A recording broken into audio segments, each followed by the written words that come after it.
Hello children, आज हम मेधा से पाठ 6 अन्याय के विरोध में इस पाठ को पढ़ेंगे। इससे पहले हम लेखक के विषय में पढ़ते हैं। इस पाठ के लेखक हैं अतोन चेखव। अतोन चेखव का जन्म 29 जनवरी सन 1860 को दक्षिणी रूस के तगानरोग नामक शहर में हुआ था। 20 वर्ष की आयु में ही इन्होंने लिखना आरंभ कर दिया था। इन्होंने लघु कथाएं, कहानियां, लघु कथाएं यानी छोटी कथाएं, छोटी कहानियां, प्रहसन कहते हैं हास्य को, व्यंग्यात्मक लेख आदि लिखे हैं। चेखव ने अपनी रचनाओं में 19वीं शताब्दी के 9वें दशक के रूसी समाज की यथार्थवादी चित्रण भी किया है। यानी 19th सेंचुरी के जो समय की जो रूसी समाज में जो कुछ भी रहा था, रूसी समाज में चल रहा था, उसका भी उन्होंने वर्णन अपनी रचनाओं में किया है। इन्होंने सैकड़ों कहानियां लिखी हैं। इसमें सामाजिक कुरीतियां जो हैं, सामाजिक बुराइयां जो हैं, उसका भी व्यंग्यात्मक रूप से उन्होंने अपनी कहानी के माध्यम से चित्रण किया है। इन्होंने अपने सभी नाटकों में साधारण लोगों की मामूली जिंदगी का सजीव वर्णन किया है। इनका प्रभाव अनेक रूसी लेखकों जो हैं, बुनिन, कुप्रिन, गोर्की जो कि अन्य लेखक हैं, इन पर भी पढ़ा था। यूरोप, एशिया और अमेरिका के लेखक भी इनसे बहुत अधिक प्रभावित हुए थे। इनकी मृत्यु 15 जुलाई सन 1904 को हुई थी। ये एक रूसी लेखक थे। अन्याय के विरोध में, अन्याय कैसे कहते हैं? इनजस्टिस को, जिसके साथ न्याय न हो। तो अन्याय के विरोध में इस कहानी का नाम है, जिसको हम पढ़ेंगे। अतोन चेखव की प्रस्तुत कहानी का सीधा सा संदेश है, और वो क्या कि हम स्वयं को भला दिखाने के उपक्रम में दब्बू और बोदा बना रहना कदापि उचित नहीं होता। क्योंकि कई बार ऐसे मौके आ जाते हैं हमारे जीवन में कि हम दूसरों के सामने अपने आप को भला दिखाने के लिए किन्हीं बातों में, कुछ बातों में दब जाते हैं। वहाँ कहने वाली जो बात होती है हम कह नहीं पाते और हम चुप रह जाते हैं, जो कि उचित नहीं है, सही नहीं है। अन्याय का प्रतिवाद तो होना ही चाहिए। यदि हमारे साथ किसी भी प्रकार का अन्याय होता है तो हमें उसका विरोध अवश्य करना ही चाहिए। यही इस कहानी का उद्देश्य भी है। कुछ दिन पहले की बात है, मैंने अपने बच्चों की गवर्नर जूलिया को अपने पढ़ने के कमरे में बुलाया।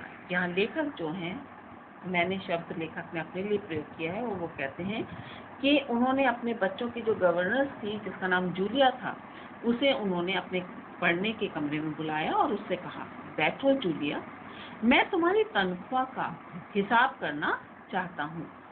मेरे ख्याल से तुम्हें पैसों की जरूरत होगी, और जितना मैं तुम्हें अब तक जान सका हूँ, मुझे लगता है कि तुम अपने आप तो कभी पैसे मांगोगी नहीं। क्योंकि जूलिया को काम करते हुए काफी समय हो गया था, उसने अपनी तनख्वाह भी नहीं मांगी थी। तो लेखक को लगा कि वह अपने आप तो मांगेगी नहीं, इसलिए उन्होंने उसे बुलाया और उससे कहा कि तुम्हें पैसों की अवश्य जरूरत होगी, और ये मुझे लगता है कि तुम अपने आप तो पैसे मांगोगी नहीं। इसलिए उन्होंने खुद ही उसे पैसे देना चाहा और उसे बुलाया और उससे कहा, हाँ तो बताओ, तुम्हारी कितनी तनख्वाह तय हुई थी? यानी तुम्हें जब हमने रखा था तो तुम्हारी कितनी तनख्वाह तय की गई थी? 30 रूबल महीना तय हुई थी ना? लेखक ने उससे तो जूलिया से पूछा। जूलिया ने कहा, जी नहीं, 40 रूबल महीना। रूबल यानी रूबल जो है वो रूसी करेंसी है, इसलिए यहाँ उसका प्रयोग किया गया शब्द का। तो जूलिया ने बोला, जी नहीं, 40 रूबल महीना तय किया था। उसने ये बात थोड़े दबे हुए स्वर में कहा। नहीं भाई, 30, लेखक ने जोर देते हुए कहा। मैंने डायरी में नोट कर रखा है, मैं बच्चों की गवर्नर्स को हमेशा 30 रूबल महीना ही देते आया हूँ। अच्छा, तो तुम्हें हमारे यहाँ काम करते हुए 2 महीने हुए हैं ना? लेखक ने फिर पूछा। तो जूलिया ने जवाब दिया, नहीं, 2 महीने 5 दिन। क्या कह रही हो? ठीक 2 महीने हुए हैं, लेखक ने फिर जोर देते हुए कहा। भाई मैंने डायरी में सब नोट कर रखा है। तो 2 महीने के बनते हैं 60 रूबल, यानी 1 महीने के जब 30 रूबल है तो 2 महीने के 60 रूबल हुए। लेकिन 60 रूबल तभी बनेंगे जब महीने में एक भी नागा ना हो। नागा यानी अवकाश, छुट्टी ना हो। तुमने इतवार को छुट्टी मनाई, उस दिन तुमने काम नहीं किया, कोल्या को सिर्फ घुमाने ले गई हो। कोल्या जो है वो लेखक के बेटे का नाम है। कोल्या को सिर्फ घुमाने ले गई हो, इसके अलावा तुमने 3 छुट्टियां और ली हैं, लेखक ने जूलिया को समझाते हुए कहा। यह सुनकर जूलिया का चेहरा पीला पड़ गया। वह बार बार अपनी ड्रेस की सिकुड़नों को दूर करने लगी, बोली एक शब्द नहीं। हालांकि जूलिया जानती थी कि इतनी नागा उसने नहीं की है, लेकिन वो फिर भी लेखक के सामने कुछ कह नहीं पा रही थी। हाँ, तो 9 इतवार और 3 छुट्टियां यानी 12 दिन काम नहीं हुआ, लेखक ने कहा। मतलब यह है कि तुम्हारे 12 रूबल कट गए। इधर कोल्या 4 दिन बीमार रहा और तुमने सिर्फ तान्या यानी लेखक की बेटी तान्या को ही पढ़ाया। उन्होंने, लेखक ने कहा कि कोल्या उनका बेटा बीमार रहा था 4 दिन और सिर्फ तान्या को ही, उनकी बेटी को ही पढ़ाया था। और पिछले सप्ताह शायद 3 दिन हमारे दांतों में दर्द रहा था और मेरी बीवी ने तुम्हें दोपहर बाद छुट्टी भी दे दी थी। तो इस तरह तुम्हारे कितने नागे हो गए, लेखक ने कहा। और फिर हिसाब लगाते हुए बताया, 12 और 7 यानी 19 नागे हो गए। हाँ तो भाई घटाओ 60 में से 19, तुम्हारा कितना हिसाब बन रहा है? 41 रूबल, ठीक है ना, लेखक ने समझाते हुए जूलिया से फिर कहा। जूलिया की आंखों में आंसू छला आए। अब जूलिया ने जब इस तरह की नागा सुना कि उसके अवकाश के पैसे, उसकी नागा को इस प्रकार से काटे जा रहे हैं, उसके जो पैसे हैं इस प्रकार से लेखक काट रहा है, तो अपनी घटती हुई इस तनख्वाह को सुनकर उसकी आंखों में आंसू छलछला आए। उसने धीरे से खांसा, लेकिन बोली कुछ नहीं। उसके बाद अपनी नाक पोंछी, लेकिन उसके मुंह से एक भी शब्द नहीं निकला। हाँ, एक बात तो मैं भूल ही गया, लेखक ने कहा। मैंने डायरी पर नजर डालते हुए कहा, 1 जनवरी को तुमने चाय की प्लेट और प्याली भी तो तोड़ डाली थी। प्याली का दाम तुम्हें पता भी है। मेरी किस्मत में तो हमेशा नुकसान उठाना ही बदा है यानी लिखा है। चलो उसके 2 रूबल ही काटूंगा। 2 रूबल किसके काटने की बात की लेखक ने? प्याली जो उसने तोड़ दी थी। अब देखो, तुम्हें अपने काम पर ठीक से ध्यान देना चाहिए ना। उस दिन तुमने ध्यान नहीं रखा और तुम्हारी नजर बचाकर कोल्या पेड़ पर चढ़ गया और वहां खरोंच लगकर उसकी जैकेट फट गई। उसकी भरपाई अब कौन करेगा? तो 10 रूबल उसके कोट फटने के कट गए। इसी तरह तुम्हारी लापरवाही के कारण नौकरानी ने तान्या के नए जूते चुरा लिए। अब देखो भाई, तुम्हारा काम बच्चों की देखभाल करना है। इस काम के ही तो तुम्हें पैसे मिलते हैं। तुम अपने काम में ढील दोगी तो पैसे तो काटने ही पड़ेंगे। मैं कोई गलत तो नहीं कह रहा हूँ ना, लेखक ने जूलिया को समझाते हुए कहा। तो जूतों के लिए 5 रूबल और कट गए। और हाँ, 10 जनवरी को मैंने तुम्हें 10 रूबल भी दिए थे। ये सुनते ही जूलिया बोली, जी नहीं, आपने कुछ नहीं। जूलिया ने ये बात दबी हुई आवाज में कहा। अरे तो क्या मैं झूठ बोल रहा हूँ? मैं डायरी में हर चीज नोट कर लेता हूँ। तुम्हें यकीन ना हो यानी विश्वास ना हो तो डायरी दिखाऊं? जी नहीं, आप कह रहे हैं तो आपने दिए ही होंगे। जूलिया लेखक की बात का समर्थन करते हुए बोली। दिए ही होंगे नहीं, दिए हैं, मैं कठोर स्वर में बोला। तो ठीक है, घटाओ 27 41 में से बचे 14। केवल हिसाब ठीक है ना? क्यों, हिसाब ठीक है ना? लेखक ने पूछा। अब जब ये सब सुना जूलिया ने तो उसकी आंखें आंसुओं से भर उठी, क्योंकि उसकी जो तनख्वाह थी कट कटाकर अब सिर्फ उसे कितनी मिल रही थी? 14 रूबल। उसके पूरे शरीर पर पसीना छलछला आया। उसकी आवाज कांपने लगी। वह धीरे से बोली, मुझे अभी तक एक ही बार कुछ पैसे मिले थे और वे भी आपकी पत्नी ने ही दिए थे, सिर्फ 3 रूबल, इससे ज्यादा नहीं। अच्छा, मैंने स्वर में आश्चर्य भरकर कहा, और इतनी बड़ी बात तुमने मुझे बताई भी नहीं, और न ही तुम्हारी मालकिन ने मुझे बताई। तुम्हारी मालकिन यानी लेखक की पत्नी ने। देखो, हो जाता ना अनर्थ। खैर, मैं इसे भी डायरी में नोट कर लेता हूँ। हाँ, तो 14 में से 3 और घटा दो। इस तरह तुम्हारे बचते हैं 11 रूबल। बोलो भाई, ये रही तुम्हारी तनख्वाह और ये रहा 11 रूबल। देख लो, ठीक है ना? और उसके बाद लेखक ने 11 रूबल जो है वो जूलिया को देते हुए कहा कि ये तुम्हारी तनख्वाह है जो कट कटाकर इतनी बची है, 11 रूबल, और ये तुम्हारी तनख्वाह है, लो और इसे ठीक से देख लो।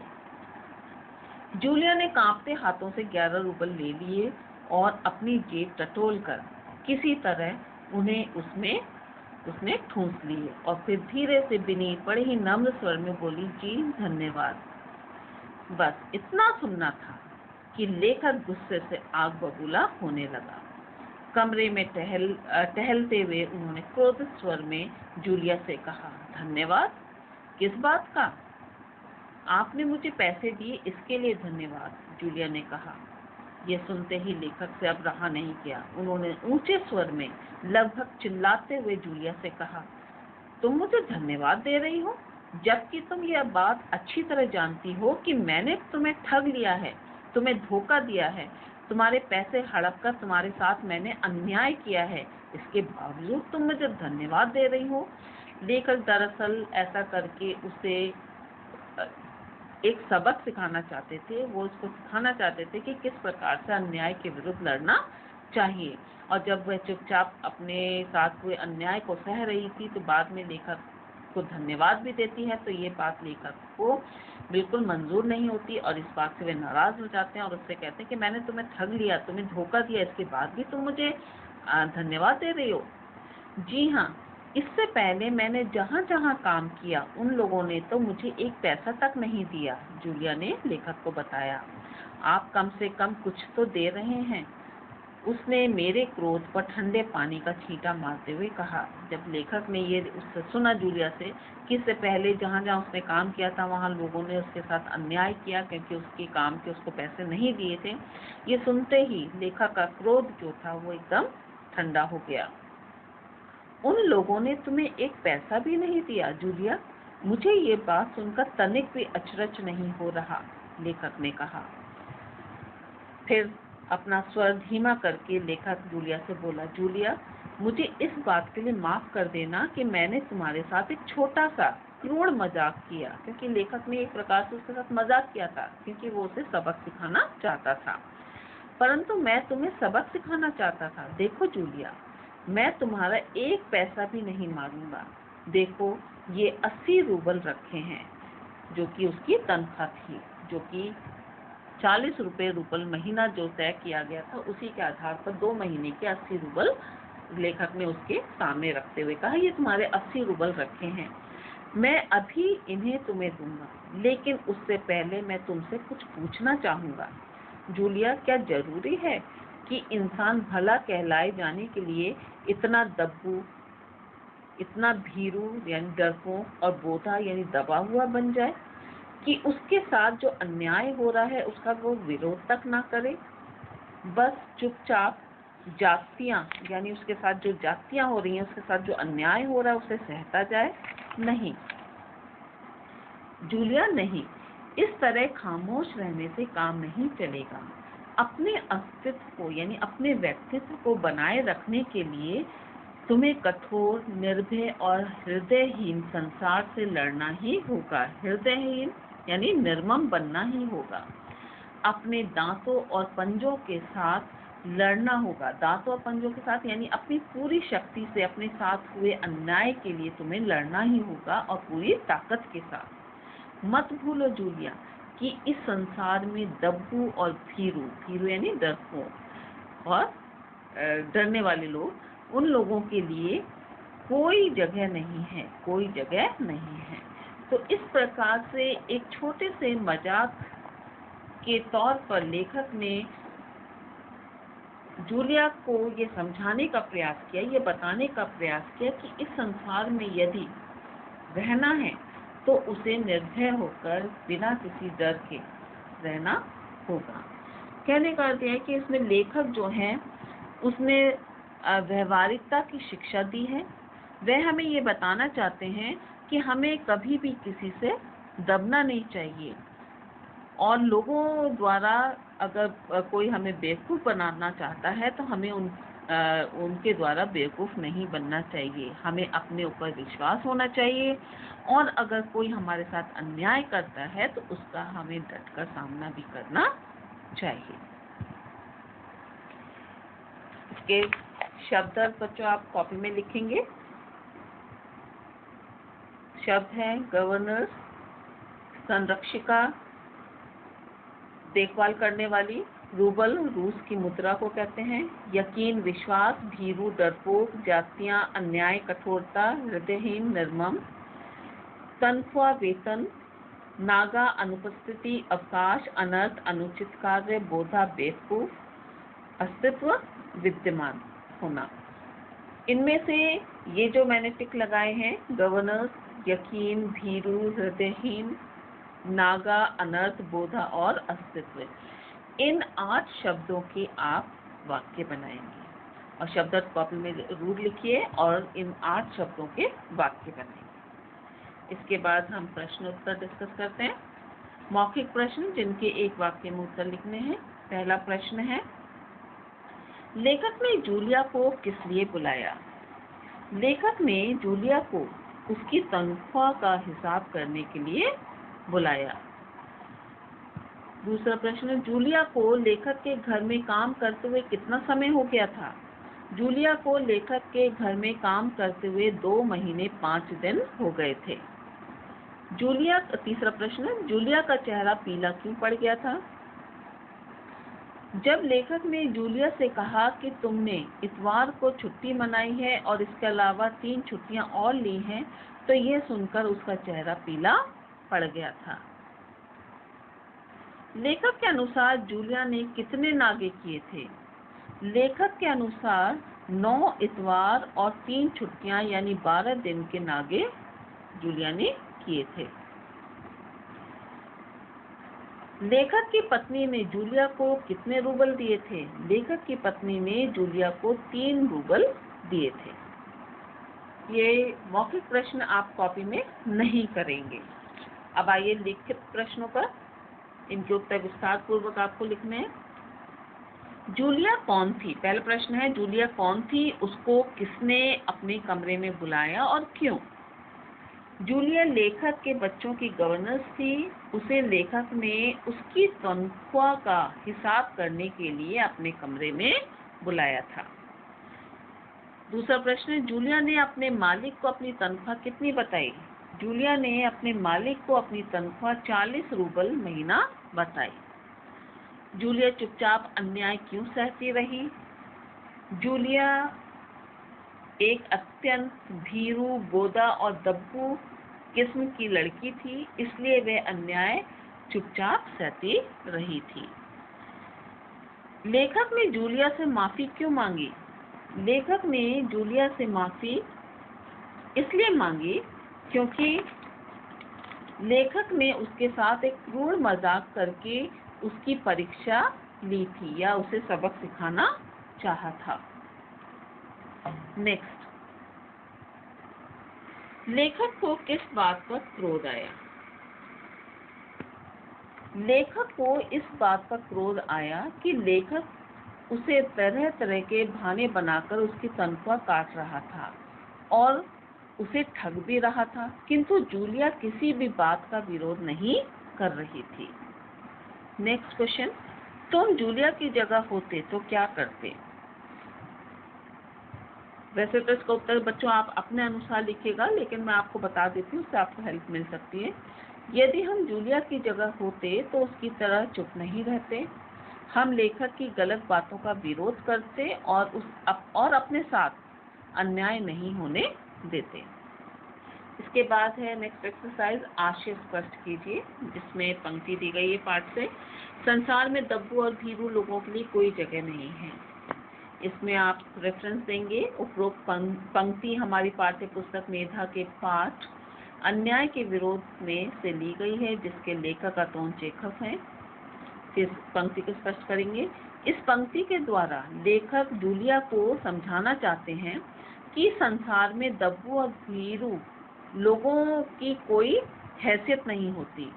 लोग ऐसे लोगों के साथ अन्याय करते हैं क्योंकि उन्हें पता होता है कि उनकी गलत बातों का कोई विरोध नहीं करेगा। इसके बाद ये तीसरी एक्सरसाइज जो है वो सही गलत की है। इस एक्सरसाइज को आप स्वयं अपने आप करेंगे।